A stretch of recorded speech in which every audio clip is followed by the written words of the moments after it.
not contribute to depriving my grateful employer of his hard-earned savings. We're opening this vault with or without your help, you old nut job. What is this intricate device? Shut your fucking mouth! I think someone is coming. Everyone quiet. Shh.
What up, man? Y'all know the vibes. If you woke up this morning, you already won, man. It's your boy Earl of Pearl, and this is another live episode of the Ultimate 216 Show, man. My man Cecil Shorts is behind the scenes getting his webcam together. Shout out to y'all, man. Thanks for joining me Good morning. I want to see y'all in the chat. How y'all feel on this Sunday morning? Y'all know the vibe. Smash the like button. Let me know where you watching from. But I want to know how y'all feel on this Sunday morning. What's going on with y'all? We got a lot to talk about. More reaction from the Cleveland Browns versus the Los Angeles Rams preseason game that took place yesterday. A lot to get into about the quarterbacks, Joe Flacco, Dylan Gabriel, of course, Shador Sanders. We'll talk about Kevin Stefanski, how he handled this entire quarterback competition throughout training camp, how he handled the quarterbacks in yesterday's game. We'll talk about some other guys that we thought flashed, and we'll wrap it up with some final comments. Again, Cecil was behind the scenes, kind of getting the situation together. Remember, smash the like button. Let me know where you watching from as we get ourselves started. A couple shout outs. What's up, Hector? A couple shout outs, man. The Glenville Tar Blooders. Of course, y'all know me and Cecil is Collinwood Railroaders, but they went up to Maslin and got a huge win over the Maslin Tigers. And anytime you go out, to that stadium, I think it's called Paul Brown Stadium, and you get a dub over that program, that's significant. But so shout out to the Glenville Tar Blooders. Shout out to Coach Ginn. They travel well and they put on a show. So let's get into it. Hold on one second. Got a text from Cecil. Let's see what he's talking about. He said, let me send him the link to his phone. My apologies, y'all.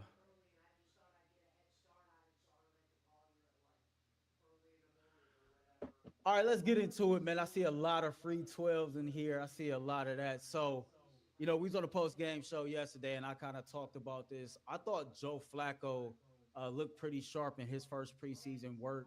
That was the first time he got any work. 90% completion percentage, 71 yards passing. He did through the one touchdown, 129 QBR.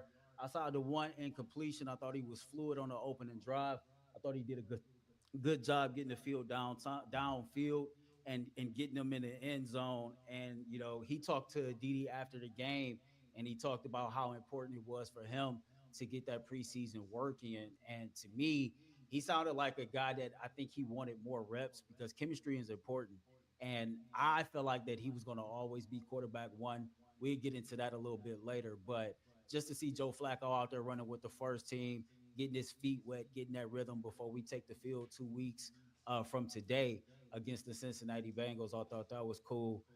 Let's move on to Dylan Gabriel, man. Let's not even waste no time.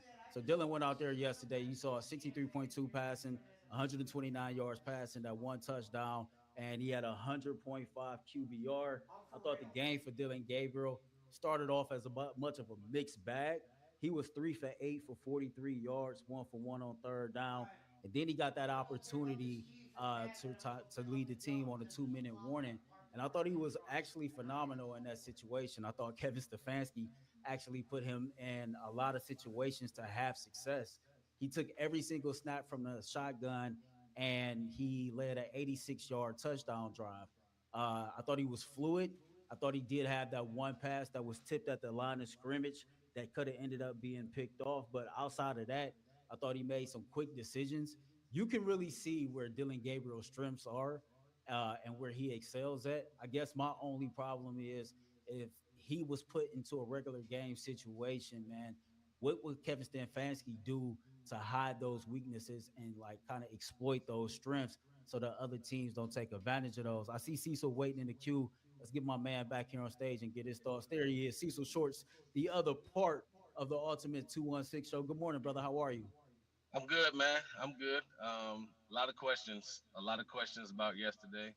I thought there was some really good things I saw. I thought there was some interesting things from Kevin, and some interesting comments made as well. Um, but I'm excited to get into it with you today, man. Yeah, so I was talking to the fans while you was getting ready, kind of going through, the performances of the quarterback, and I guess like we just kind of go ahead and reverse ship and start it all over. I was on a post game show yesterday. I want your thoughts first. You watched the game. You saw Joe Flacco, Dylan Gabriel, and Shador Sanders all get their opportunities to perform. Joe Flacco, of course, was named the Browns starting quarterback earlier last week. That was the first time we saw him. What was your initial thoughts of Joe when you saw him out there? I actually like what I seen from Joe. And I think we all expected Joe to look good. 40 years old, been in the league forever, former Super Bowl MVP. He had commanded the offense, got the ball out well, threw some good passes, ran the offense well, and went down for a score, I believe, in the second drive of the game. So I liked what I seen from Joe. I don't like him getting hit. I don't like him getting sacked. I don't like him having to move. That's uncomfortable for me to see a 40-year-old have to do that. That has the wear and tear that he's had on his body just from naturally playing the game. But I thought he did well. I think he did what we expected him to do. The Rams didn't play their starters. They didn't play their guys, right? So if he went down there and struggled, that would be an issue. But he went down there, do what he's supposed to do, moved the ball down the field, made some good reads. So I thought Flacco had a legitimate day. Now, can he last 17 games, 18 games? We shall see. I think it's been more than 5 seasons since Joe Flacco has played a full season in the NFL. I don't think I think it'll be a false expectation to expect him to be healthy, for the full 17 game slate, or to have a level of performance that's sustained, that long. So we'll see. I think a lot of people is projecting anywhere from 6 to 8 games. It's almost like, okay, Joe will be the guy that get us through the toughest part of the schedule. Based on what you saw, though, and we know the Browns schedule is a gauntlet, like, you feel like that he gives the Browns the best chance to win coming out the gate? That's a good question, Earl. Um, I think he's the most pro ready right now. Obviously, I think he's the probably the best quarterback as of today in the building. But I doesn't mean I want to see him week one. But I doesn't mean I want right. Doesn't mean I Mm. want to see him play the first 6 to 8 games. It doesn't mean that because you're in a situation where well, put it this way: if you're trying to win right now